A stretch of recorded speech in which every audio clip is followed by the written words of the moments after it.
Hello, this is Sam Roberts, project lead of Studio Chili, and we're here to present to you the May update of Keepers of the Trees.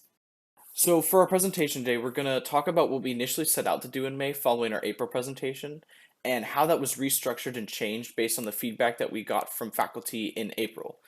We wanted to make sure that we hit all those targets that the faculty gave to us and make sure our project is the best it could possibly be. So we made some changes for our plan, and then we restructured our effort and tackled a lot different tasks that we initially set out to do in May in the first place. These are the goals for May that we initially set for ourselves in April.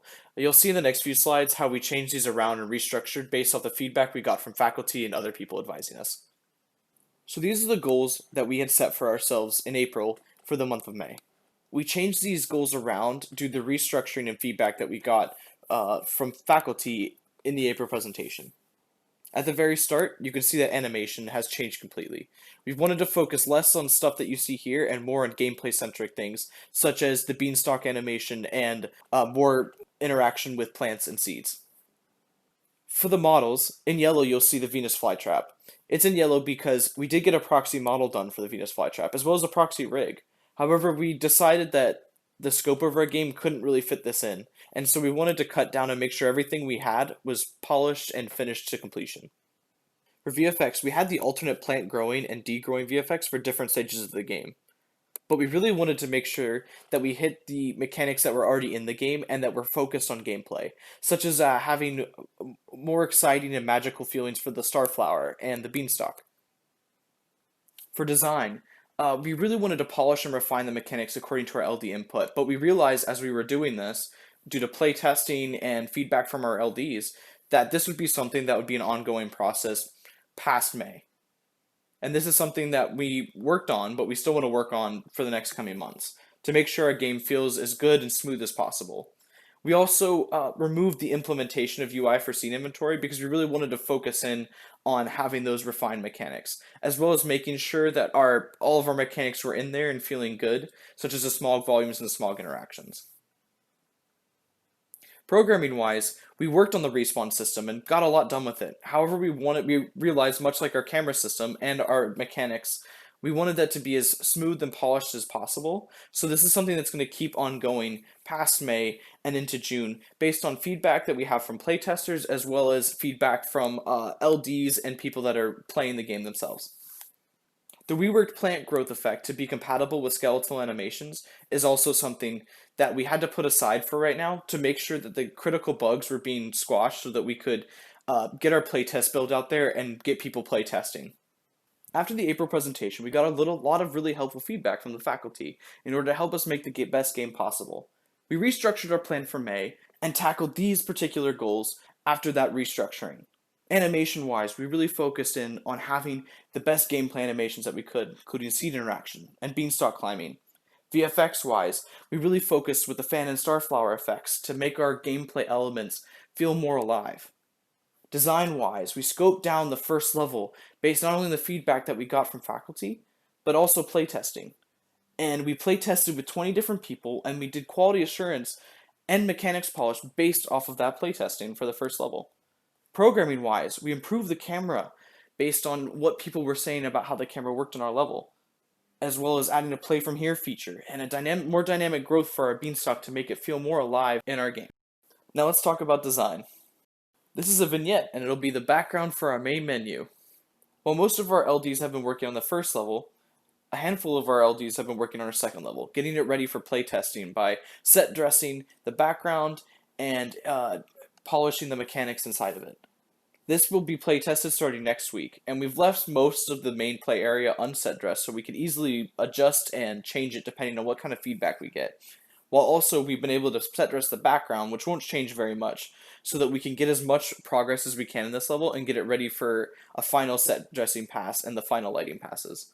Now we're going to hop in and talk about the art that we've been adding into our game in May. So here's the second keeper that's now in the game. We wanted to have a similar look to our first keeper, but we wanted them to look unique enough so the players would be able to easily differentiate them apart. This is the starflower you see on your left and the fanflower you see on your right. These two plants are key to our gameplay. We also updated our beanstalk to match the look of the game more. We've also been hard at work adding animations to the game as well. Here you can see the different interactions the keeper has with the seed. as well as the keeper holding down a leaf. And last but not least, you can see the keeper interacting with the beanstalk and climbing up it. To be as efficient as possible, we also implemented a rig mesh switch. This allows both keepers to use the same exact rig and the same exact animations, and it becomes easily importable into UE4. Speaking of tools that allow us to work more efficiently, we also implemented a smart material tool that works with our landscape. A lot of our game has been using the landscape tool, and to make it even more efficient, we have now included this in order to automatically paint textures on landscapes depending on their elevation in the level. Here are some effects that we added to our beanstalk sprout and our starflower in order to make both these gameplay-centric plants feel more alive. We also got feedback on the wind, so we went back and improved it, adding things such as these wisps that you see. We also went back and touched up our original wind effect, allowing LDs to modify how fast it goes or how big it is. We also added features to allow our LDs to change this wind effect as well, changing the size and the shape of it. So now we'll move into what we accomplished in programming. So you saw our spline-based heat map system before in our last presentation. However, we've improved that and adapted it, creating a 3D heat map that you can see in Engine and is visually clear as well, showing the player exactly where they are on the map and how long they spent. We're using this tool to develop not only with other capstone teams in our current cohort, but something that we can also pass down to other cohorts as well. We've also added a system allowing you to turn off the layers of the heat map depending on the verticality of the level. This allows our level designers to more finely tune what they see of the heat map and what they don't see.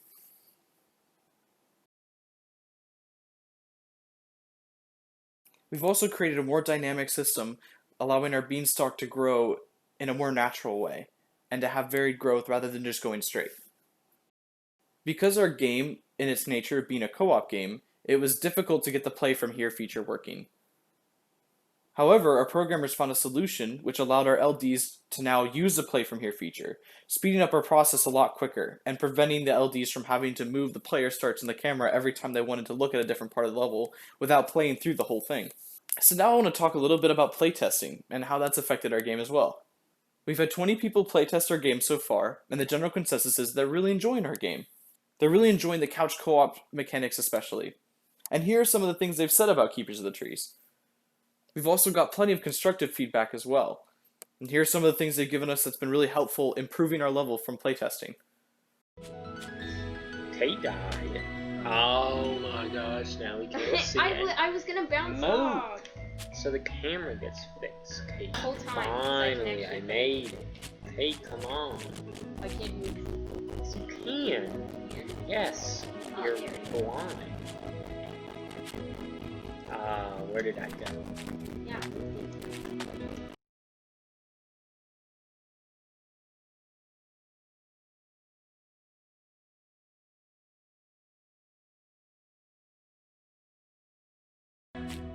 Oh no, Kate. Oh no, the camera is broken. And we're so close to the end. Oh. Now I can't see. You're gonna have to guess. You have to go forward and... So you can tell from that video alone, playtesters have been having issues with the camera. 80% of them have mentioned some kind of problem with the camera while they were going through the level. They've also mentioned issues with lighting, or falling out of the level, or missing the beanstalk or the mushroom when trying to jump on either one. We're spending time to iterate and really polish these mechanics now to really make sure they feel good in the hands of the playtesters for our next round of players. We fixed a lot in the level too from playtesting, including adding more blocking volumes, as well as smaller kill volumes and a big one underneath the whole level. We've also continuing to work on that camera to make sure it feels smooth and fluid in the hands of the player. So let's talk about our goals for June. Here are the goals we set for ourselves for June. For art-wise, we really want to include more animations, including dropping and handing off the seed. And models-wise, we want 3 modular trees that are really helpful for our LDs to fill in these environments and make them feel real magical. For 2D art, we want to include UI art, and design-wise, we want that UI to be implemented for the seed inventory. We want both of our levels finished, and we'd like to continue bug fixing and polishing those mechanics, as well as continuing camera improvements to make that feel as good as possible. You saw our goals for June, but here are the 2 sprints leading right up to content lock. Following this, July will be dedicated to QA, bug fixing, the polishing of levels and the art assets, as well as the occasional asset to help with set dressing where it's needed. We broke down the amount of hours that we spent working on the very first level. We used our past experiences from last semester, fully set dressing and lighting 2 separate portfolio levels, in order to gauge how much we had left on each level. The first level has about 30% left. So when we took the hours of 69 hours and 42 minutes to complete that level, we were able to gauge how long it would take us to complete the second level as well, which is how we know that it'll be done by the end of the month. To make sure of this, we went into UE4 and measured out each level. From there, we were able to figure out that the first level, after scoping it down, is only about 4% bigger than our second level currently. And that's how we're able to gauge that they'll take about the similar amount of time, and that we'll be able to finish our second level by the end of the month, and we'll have 2 completed levels. And now I'm happy to present to you the Keepers of the Trees.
Thank you from Studio Chili.